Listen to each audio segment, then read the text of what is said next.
Salut, moi c'est Emmanuel Naweji. Je suis très content que vous êtes connecté aujourd'hui et vous avez pris de votre temps pour regarder cette petite vidéo ici. Je parle de la guérison. Si vous n'avez pas encore réalisé cela, beaucoup de gens ont besoin de la guérison. Et d'ailleurs, on dit que 95% de la population au niveau mondial ont besoin de la guérison. Ils ont besoin d'être guéris. Ils ont besoin d'une guérison mentale, guérison émotionnelle, guérison physique ou guérison spirituelle. Et ce que je veux faire aujourd'hui, je veux vous parler de 4 choses ici qui s'impliquent, qui vont vous aider à expérimenter la guérison. Mais avant que je ne fasse cela, laisse-moi vous montrer là où vous pouvez me trouver. Vous allez sur YouTube, cherchez Emmanuel T. Naweji. Vous pouvez mettre aussi FR, qui signifie français. Là, vous allez me trouver en français parce qu'il y a 2 chaînes là-bas, anglais et français. Et je vais vous encourager à vous inscrire pour que vous ne ratiez pas les vidéos que je vais publier et que j'ai déjà publiées et que je vais publier aussi dans l'avenir. Vous serez la première personne à recevoir une notification qui est une vidéo que je suis en train de publier si je suis en ligne, en direct, ou une vidéo que je vais publier après l'enregistrement. Alors en tout cas, merci. On va parler de la guérison. Vous savez, bien aimé, souvent quand on parle de la guérison, on a tendance à penser que c'est quelque chose qui doit toujours venir là, comme du ciel ou d'ailleurs, de l'externe. Mais la guérison, en réalité, ça c'est activé en nous. On demande à Dieu la guérison, mais la guérison se passe dans notre corps, n'est-ce pas?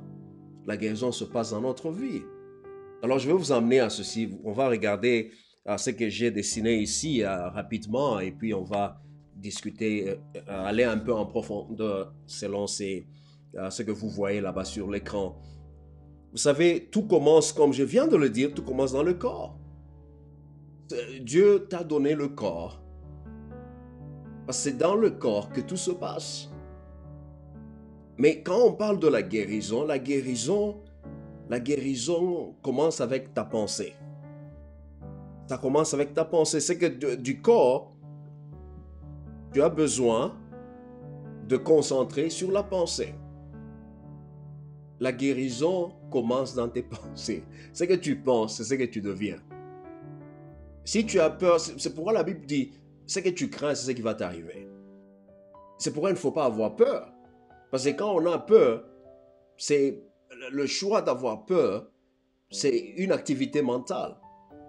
Et tout ce qui est mental, qui est activité mentale, ça se passe où? Pas dans ton cœur, pas dans le ventre. Ça se passe dans la tête. Et dans la tête, c'est le cerveau. C'est bien que c'est une pensée seulement, mais ça peut affecter la composition chimique, structurelle, fonctionnelle même de ton cerveau. Les scientifiques l'ont prouvé plusieurs fois que quand tu changes ta façon de penser, ta façon de voir, dans tes pensées, tu peux changer aussi ta santé physique, émotionnelle, mentale et même spirituelle. Alors il y a beaucoup d'histoires que Dieu a déjà investies en nous et nous devons les utiliser, bien-aimés. Et dans la plupart des cas, tu n'as pas besoin d'un prophète ou un homme de miracle ou un pasteur puissant, renommé. Non, c'est pourquoi vous allez dans les organisations de ces gens là-bas. Vous arrivez là-bas et vous êtes déçus. Et vous rentrez à la maison, vous dites, mais ces miracles là-bas, on entend parler de ces miracles, mais on ne les voit jamais. Et la personne qui va marcher, se tenir debout, va marcher, tu ne la connais pas. Alors tu te demandes, bon, est-ce que Dieu est réellement guéri? J'ai reçu beaucoup de notes venant de l'Afrique, venant de partout là-bas, des gens qui ont été déçus. Ils sont allés voir tel homme de Dieu, telle femme de Dieu, dont tout le monde au monde ici connaît, et arriver là-bas dans ces conférences-là d'onction et de feu, de guérison et de miracles, mais il n'a rien vu, ou elle n'a rien vu. Il n'y a pas longtemps, quelqu'un m'a écrit, elle était partie en Afrique du Sud, de voir des hommes en Afrique australe, voir des hommes loin, comme on le voit sur YouTube, Facebook et partout là-bas, mais elle est rentrée aux États-Unis très déçue. Et elle n'est pas la seule, il y a encore une autre personne qui a fait ça. j'avais demandé, j'ai dit, tu sais que Dieu peut te guérir même à partir de là où tu es. Tu peux suivre seulement cet homme là-bas ou cette femme à la télé et ce qui va activer la guérison en toi, c'est la foi. Et la foi, c'est un exercice mental qui se passe dans la pensée. Tu dois choisir et croire en Dieu. Parce que quand tu combines la pensée et des activités mentales qui sont positives, c'est-à-dire tu crois dans des guérisons, tu crois dans les miracles, tu crois dans des possibilités. Quand tu crois que la difficulté que tu traverses n'est pas la fin du monde, tu dis, bon, ça va me permettre, ça va me booster, ça va me permettre d'être équipé pour être même plus fort, plus forte quand ça finit. Et là, tu seras à mesure d'influencer ton environnement. Vous savez, vous voyez les gens qui font du bien, les gens qui ne font pas du mal aux autres, qui ne se font pas du mal à eux-mêmes, ce sont des gens qui ont compris que leur pensée ne doit pas être sur eux-mêmes, mais leur pensée doit aller jusqu'au transcendant là-bas. Et quand on parle de transcendant, on est en train de parler de la foi. On parle des réalités qu'on ne voit pas. Ce sont c'est la perception de la réalité que tu ne peux pas saisir encore. C'est la perception de la réalité que tu ne peux pas voir encore. C'est la perception de la réalité que tu ne peux pas expérimenter encore, mais tu sais que ça existe. C'est-à-dire tu sais. Je ne sais pas quel mot je dois utiliser. Tu es très sûr que ça existe quelque part. Je ne peux pas voir ça maintenant, aujourd'hui, ou maintenant même, mais je veux le voir demain. Et si je ne le vois pas demain, ça sera le lendemain. C'est que tu te dis toi-même cela. Tu dis que l'impossibilité sera possibilité, sera possible.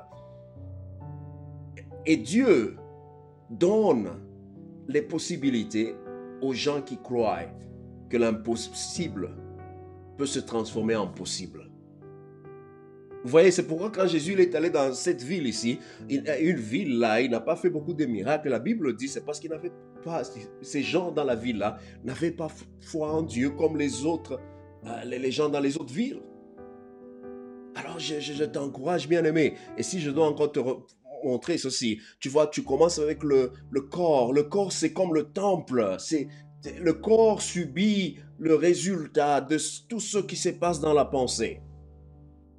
C'est-à-dire, choisis d'avoir des bonnes pensées. Tu verras que tu vas affecter ton corps, tu vas affecter ta santé, tu vas influencer ton environnement et tu vas te connecter facilement au transcendant. C'est-à-dire, tu vas te connecter à ce qui est plus grand que la réalité que nous voyons.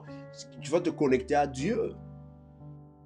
Tu vas te connecter à Dieu. Et je vais te donner quelques passages bibliques ici que j'ai écrit pour toi et moi. 1 Corinthiens chapitre 6, le verset 19 dit que ne saviez-vous pas que votre corps est le temple du Saint-Esprit? Tout a commencé dans ce corps là-bas. C'est pourquoi Jésus est venu. Il est venu mourir pour toi. Parce qu'il veut que ce corps soit complètement le temple de Dieu, pas le temple des histoires mauvaises, pas le temple du péché, non, pas le temple des actions démoniaques et de l'impur, des ténèbres, non. Dieu veut que ton corps soit pratiquement préparé, purifié, sanctifié, mis à part, juste pour Dieu seulement. En tant que pasteur et homme de Dieu, quand je parle de Dieu, je vois la source du bien. Je vois la source de la lumière. Et quand je parle de Dieu, je vois quelqu'un je vois cette réalité qui annule la puissance et la force des ténèbres, qui annule la puissance et la force de l'injustice, du racisme, dont la plupart des gens entendent parler. Ceux-là qui ne sont pas aux États-Unis, dernièrement, là, les policiers ont tué un noir, un homme noir. Et ce n'est pas la première fois. Et quand vous voyez les gens faire du mal comme ça, souvent, on va très vite à condamner, dire ce sont des mauvais, ce sont les non-convertis, ils doivent être condamnés, tout ça. Mais est-ce que tu t'es déjà demandé pourquoi ils font ça? Beaucoup de gens sont malades. C'est peut-être une maladie spirituelle, une maladie mentale, c'est peut-être une maladie aussi physique. Faire le mal, c'est le résultat de la maladie que nous avons. Tu as aussi peut-être une petite maladie, la mentale, spirituelle, émotionnelle ou physique. Et mon rôle aujourd'hui, c'est de t'aider à comprendre que tout doit commencer à réaliser que ton corps est le temple de Dieu. Et tu dois tout faire pour ne pas permettre à quoi que ce soit, qui que ce soit, qui n'est pas Dieu, qui ne soit pas Dieu, de venir et demeurer dans ton corps.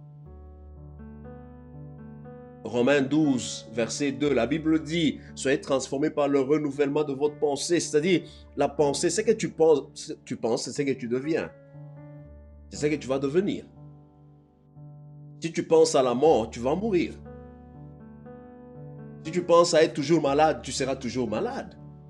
Mais si tu penses à être en bonne santé, ce qui est en train de se passer là-bas, comme je l'ai dit au début, c'est que tu es en train d'inviter ce qui est transcendant, ce qui a affaire à la divinité. Dieu ne connaît jamais la mort. C'est pourquoi Jésus, quand il est mort, on l'a enterré. Le troisième jour, il est revenu à la vie. Parce que la mort n'a pas d'effet sur Dieu. La mort a de l'effet sur nous. Parce que nous sommes des humains. Nous sommes des pécheurs. Et on a permis au mal, à celui qui est responsable de la mort, d'entrer dans notre vie, d'entrer dans notre environnement, d'entrer dans ce monde. Le diable, il vient pour détruire, voler et tuer. Selon Jean chapitre 10, verset 10. Et nous ne voulons pas que le diable continue à faire la même chose. Et le Satan n'a aucun pouvoir sur toi, au moins que toi tu l'invites personnellement dans ta vie. Alors il est toujours là autour de nous en train de tenter, mais il n'est pas plus fort que toi. Tu dois seulement utiliser tes pensées, changer ta manière de penser. Et tu vas expérimenter la guérison. La guérison est possible pour toute personne, tout humain. Et comme je l'ai dit, tu n'as pas besoin seulement d'aller chercher un homme de Dieu, une femme de Dieu, je ne sais pas que tu as vu sur Facebook ou YouTube. Non, tu as besoin de la foi. Hébreux chapitre 11. Je vais voir si je peux lire ça rapidement ici. Mais c'est... je vais voir si je peux lire ça en français là, rapidement. Soyez un peu patient là. Hébreux chapitre 11. Où est le français? Hébreux chapitre 11. Je cherche le français que je n'arrive pas à trouver. Et apparemment, ce n'est pas ici parce que j'ai fait ça en anglais. Alors, je veux vous demander de m'excuser. Peut-être que je peux trouver. Juste soyez un peu patient avec moi. Français, c'est ça là-bas. Finalement, vous savez, la Bible dit ceci. Croire en Dieu, c'est une façon de posséder déjà les biens qu'on espère. C'est être persuadé que les choses qu'on ne voit pas existent vraiment. Je viens de lire verset 1. Hébreux chapitre 11, verset 1. Vous voyez, la Bible dit que tout ce que est croire en Dieu, c'est-à-dire la foi, c'est ce que je vous ai dit, la transcendance, c'est une réalité qui est au-delà de ce que nous voyons, ce que nous touchons. Croire en Dieu, c'est une façon de posséder déjà les biens qu'on espère, c'est être persuadé que les choses qu'on ne voit pas existent vraiment. Bien-aimés, c'est ce que je voulais partager avec vous. Et je veux dire ceci, je veux dire que, vous savez, tout est possible. Tout n'est pas possible à celui qui ne croit pas. La Bible dit, tout est possible à celui qui croit. Ta guérison, tu peux la vivre par la foi. Parce que tu as choisi de croire dans ce qui n'existait pas avant. Tu vois ce que les autres ne peuvent pas voir. Mais toi, tu le vois. Et c'est ça qui va te rendre fort et forte. C'est ça qui va te donner une santé meilleure. Plus meilleure que ce que tu avais avant. Moi, bien-aimé, je le crois. Je me garde en bonne santé. Je prie tous les jours. Je fais les exercices tous les jours. Je surveille ce que je mange. Et je fais en sorte que je dorme beaucoup parce que le corps a besoin du repos. Vous comprenez? Et je fais en sorte que je boive aussi beaucoup de fluide parce que le corps a besoin de ça pour le sang et d'autres histoires. Alors tu sens, tu réalises que quand tu commences à vivre pas seulement à cause du présent, mais tu vis pour l'avenir. Ça commence à te projeter et à te préparer pour ce qui n'existe pas encore.